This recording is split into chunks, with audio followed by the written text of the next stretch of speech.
Hello student of class 12, once again we are here with a new video, and in this video we are going to discuss the part Coulomb's law in vector form. In the previous video also we had discussed this thing, but few part is left, so we are continuing from that video, and here again we are here with the Coulomb's law in vector form. If you see, the two charges Q1 and Q2 are here, and the position vector from the point O, that is origin, is R1 and R2 for both the charges, and the force on Q1 charge by Q2 is F12 and force on Q2 by charge Q1 is F21. So the vector leading from 1 to 2 denoted by R21, and R21 is equal to R2 minus R1. R21 is equal to R2 minus R1. Similarly, the vector leading from 2 to 1 is denoted by R12, and R12 is equal to R1 minus R2. This is the position vector R1 minus R2, and it is equal to minus R21 vector. Now in the term of magnitude, if you have to write, to magnitude of vector R12 and R21 and R12 vector magnitude, we can write like R12 or R21, and R12 is equal to R21, means the magnitude of the position or the distance is same. This is the magnitude from R12 is equal to R21. I had not put the arrow sign on this, means I am denoting the magnitude of this vector. So direction of vector is specified by unit vector along the vector. So to denote the direction from 1 to 2 or from 2 to 1 in the term of position vector, we can write unit vector R21, the cap is written over here, that is one unit vector, is equal to vector R21 upon magnitude, and here R12 unit vector is equal to R12, this is vector, and this is R12 is magnitude. Means if a unit vector you have to write, it means that vector and its magnitude. If you divide this, you will get unit vector. So here the unit vector R21 is denoting the direction, and it is equal to vector R21 upon magnitude of that vector, and here R12 is equal to R12 upon, that is vector, and upon R12, this is the magnitude. And we can write R21 unit vector is equal to R12 unit vector. In these two are equal. So in the vector form, if you have to write the Coulomb's law between 2 point charges Q1 and Q2 located at distance R1 and R2, so we can write F21 is equal to 1 upon 4 pi epsilon naught Q1 Q2 upon R21 square, and unit vector R21. This is the direction. Similarly, F12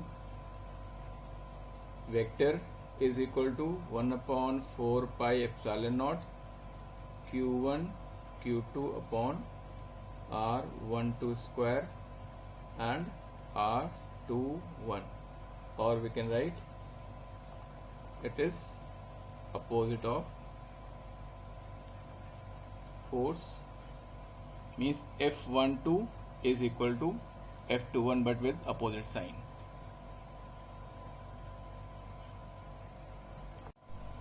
I am taking this diagram from your NCERT page number 12, and this is charge Q1 and this is charge Q2. This is the force on this charge Q2, F21, and this is the force on charge Q1 due to Q2 is F12. In the book it is written with a bold letter, means it is a vector, but when we are indicating the vector, we have to put arrow on this force, because this is a vector quantity. In NCERT or in the books, to represent the vector, the bold letters are used. The distance or the position, or we can say the direction of this distance is R21, and here the product of charges are more than 0. More than 0 means Q1 and Q2, they are of both sign, means if Q1 is positive, Q2 is positive, it means the product is also in positive, means more than 0, and if Q1 and Q2 both are negative, then also the product is positive, means more than 0. This Q1 and Q2 more than 0 indicates that these two charges are of same sign, means there is a repulsive force between them.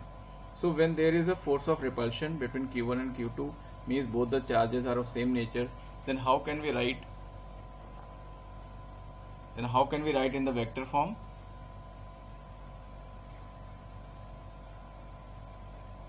F21 is equal to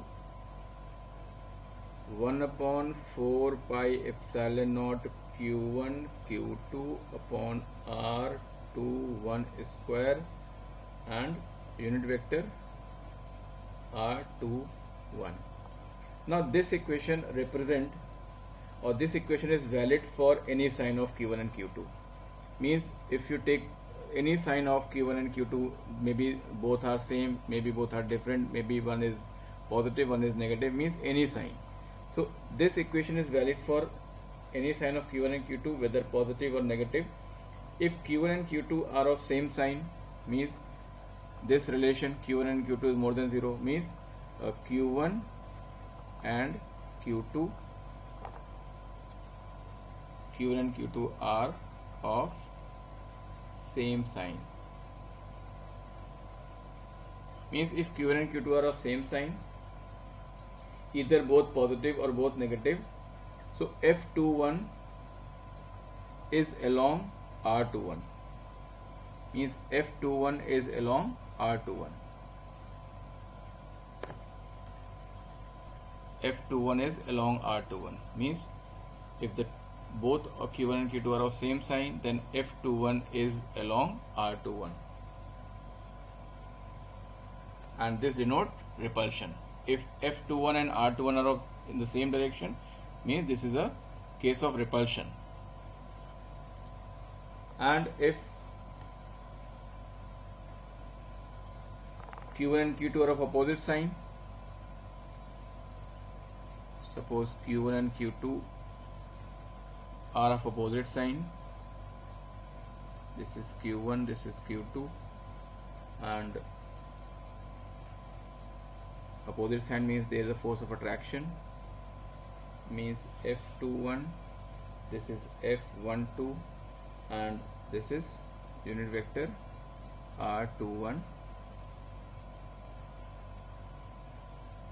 Now in this case, when both charges are of different nature, means Q1 and Q2, the product of Q1 and Q2 is less than 0, means if Q1 is positive, Q1 is negative, then the product is also negative, means less than 0 means the sign is negative, and more than 0 means sign is positive.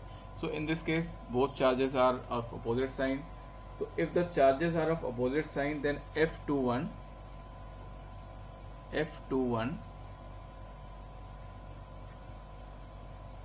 is along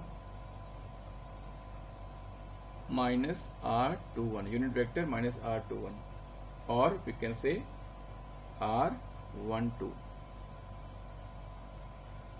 This denotes attraction,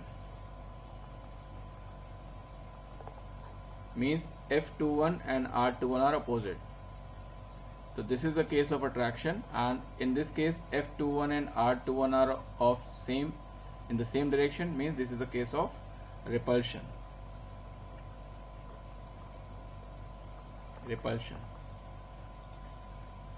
So this is the condition we can understand with the help of Coulomb's law in vector form. So in both the cases, if you see the direction of force and nature of charges, so you can understand what is there. If Q1 and Q2 is more than 0, means positive, always positive, means the charges are of same nature, same sign.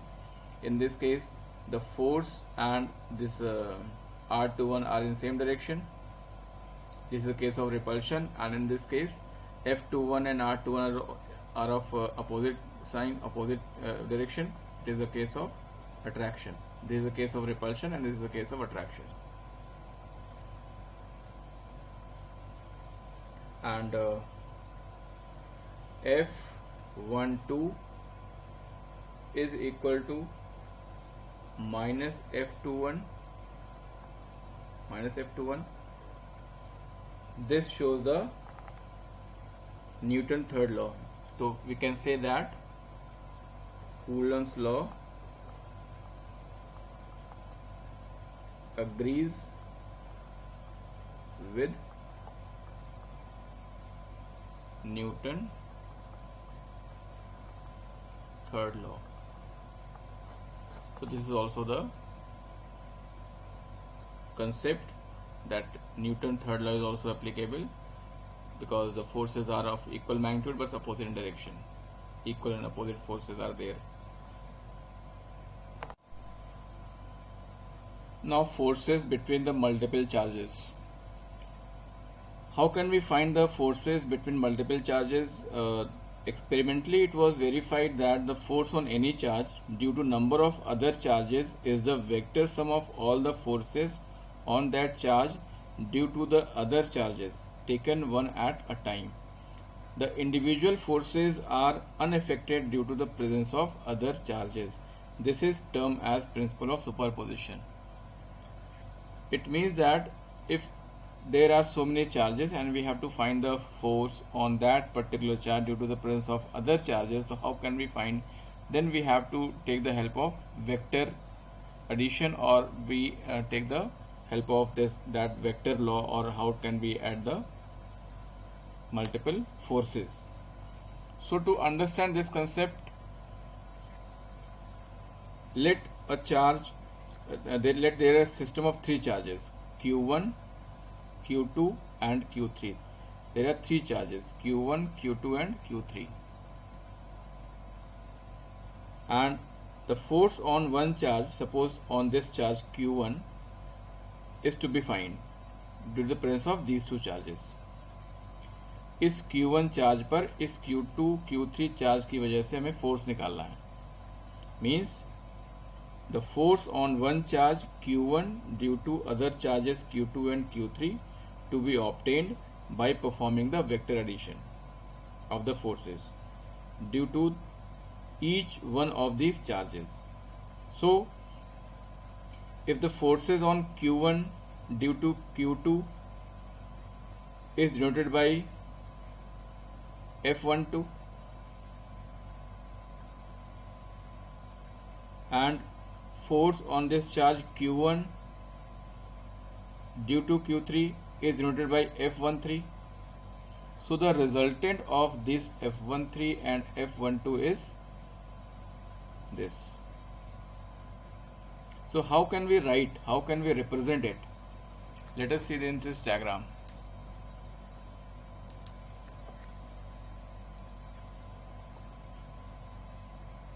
The force F12,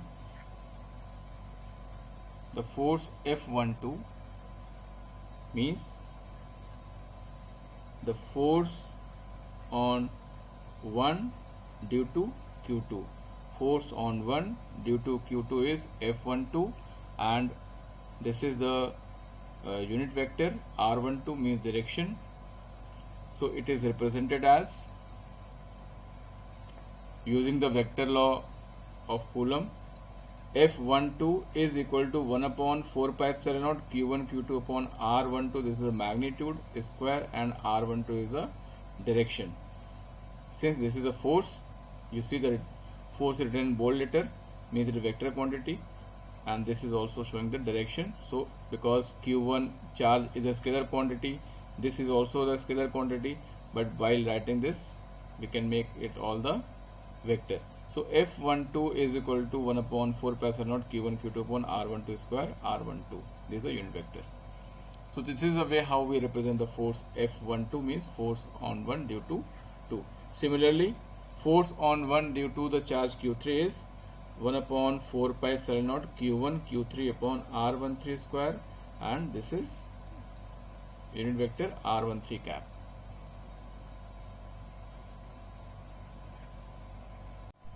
So the resultant is F1. The total force is F1 on Q1 due to the two charges Q1 and Q3 is given by F1 is equal to F12 plus F13, means this is a vector. So F12 and F13, you put the values here. 1 upon 4 pi epsilon naught Q1 Q2 upon R12, this is a unit vector, plus 1 upon 4 pi epsilon naught Q1 Q3 upon R13 square, this is a unit vector, means direction. So the above calculation of force can be generalized to a system of charges more than 3. Here we have taken 3 charges, means there will be number of charges, means there will be n charges. Many of the charge you can take. So if there are n charges, so we can represent this by the force on 1 F1 2 1 3 like this, and 1 n, means due to number of charges we have to find the force on that Q1 due to the presence of all other charges. So this is the way to represent that forces. So again you add all the forces and put the values, and this is the value of the force, means final force Q1 upon 4 pi epsilon naught summation of all the forces, and this is a representation. So the vector sum is obtained as usual by a parallelogram law of addition of vector, and all of electrostatic is basically a consequence Coulomb's law and superposition principle. Means if there are many charges present and you have to find the force on any of the charge, so you have to apply the principle of superposition. I just taken here the concept whatever written in the book, but we will understand by taking a example numerical. So let us see one example 1.6 on the page number 16 of NCERT. In this example, there are 3 charges Q1, Q2 and Q3 at the point A, B, C of an equilateral triangle of side L. This is the equal sides of a triangle denoted by L, and the charges are Q1, Q2 and Q3, and all the charges are equal. Let the magnitude of the charge is Q. All the charges are equal. Now if this is the equilateral triangle, all sides are equal, and we have to find the force on a charge Q placed at the centroid of the triangle. At the centroid of the triangle, a charge Q is placed. A charge Q is placed here at this point, centroid, and you have to find the force on this charge with the help of Coulomb's vector form. So how can we find the force on this charge Q which is present at the centroid of this triangle? So this is the charge Q of the same sign as Q1, Q2 and Q3, and you have to find the force on this charge Q due to all these charges. So we have to apply the principle of superposition, and this is the equilateral triangle it is given. So I draw a perpendicular, or I draw a median here, and this is the point D, and this is perpendicular, this is also perpendicular, and this is perpendicular, and this is the point centroid. So the distance AD, what is AD here? AD is equal to AC cos 30. AD is equal to AC cos 30, because this is 60 degree, this is 60 degree, and this is also 60 degree, but this is 30 and 30, and this is 90 degree. So 90, 60 150 and 30 180. So AD is equal to AC cos 30, or we can write AD is equal to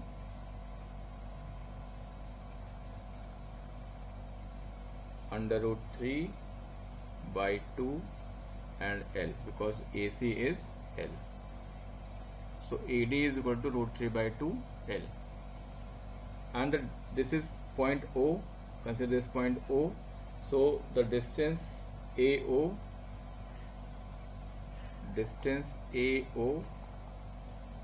यहाँ से लेके यहाँ तक distance कितना होगा? AO is equal to, since this is a centroid and you know that the ratio is 2:1, so the distance AO is 2 by 3 AD, 2 by 3 AD, or we can say 1 by root 3 L, because AD is root 3 by 2 L. So this is 2 by 3 AD. AO is 2 by 3 of AD. So AD is root 3 by 2 L. So the distance AO is equal to 1 by root 3 L. So this is the distance AO. Now what is the force on this charge Q? Due to Q1, it will be F1 along AO, and due to this charge Q2, this is F2 along BO, and due to the presence of this charge Q3, this is the force F3 along CO, in the direction of CO, because the nature of this charge is same to all these charges. So this charge will repel this charge here, this charge will repel this charge here, and this charge will repel this charge here. So F1, F2 and F3 are the forces along this direction. And one thing I want to add here also, that Coulomb's law is a central force in nature, means it acts on the line joining the two centers of the charges. In charge के centre को जो line join करती है, force उसी line पे काम करता है. ठीक है, तो यहाँ पे एक चार्ज रखा हमने Q, यहाँ पे एक चार्ज रखा Q, तो इसकी वजह से इस पर फोर्स इसी लाइन के लॉन्ग काम करेगा, इस पर लगने वाला फोर्स इसकी वजह से इसी लाइन के लॉन्ग काम करेगा, और इस पर लगने वाला फोर्स इसकी वजह से भी इसी लाइन के लॉन्ग काम करेगा. तो हम क्या बोलेंगे? The force on this Q is F1 along AO. The force on Q due to this Q2 is along BO, and force on this Q is along CO. Now this F1, what is the value of F1? So F1 is equal to, this is a vector, F1 is equal to 1 upon 4 pi epsilon naught Q1 Q2 upon R square. So what is the distance here? The distance is, the distance of AO is 1 by root 3 square, sorry, L का square, or F1 is equal to 1 upon 4 pi epsilon naught root 3 का square, 3 Q upon L square along AO. This is the force F1. The force F1 is the force on Q due to A. Similarly, force F2 on, this is the force F2 which is by the charge Q on this charge Q. F2 will be 1 upon 4 pi epsilon naught Q upon again the same distance,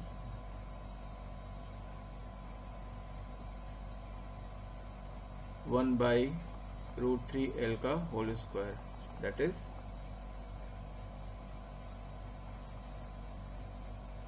F2 is equal to 1 upon 4 pi epsilon naught 3 q upon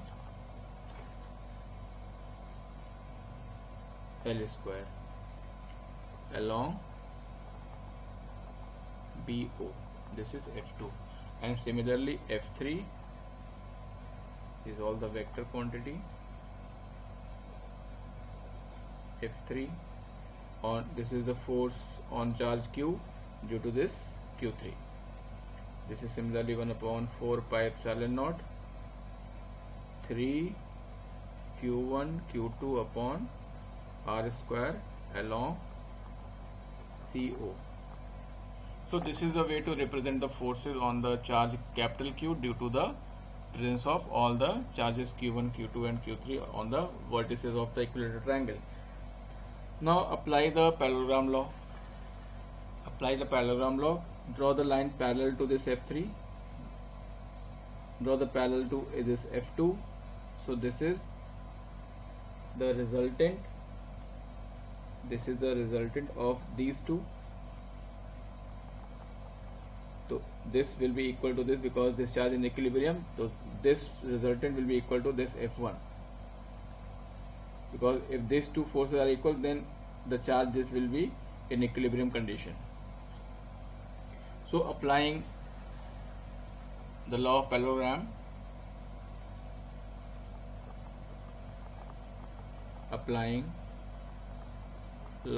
parallelogram,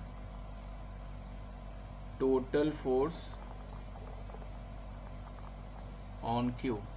Total force on Q is 1 upon 4 pi epsilon naught 3 Q upon L square R cap minus R cap is equal to 0, where R cap is unit vector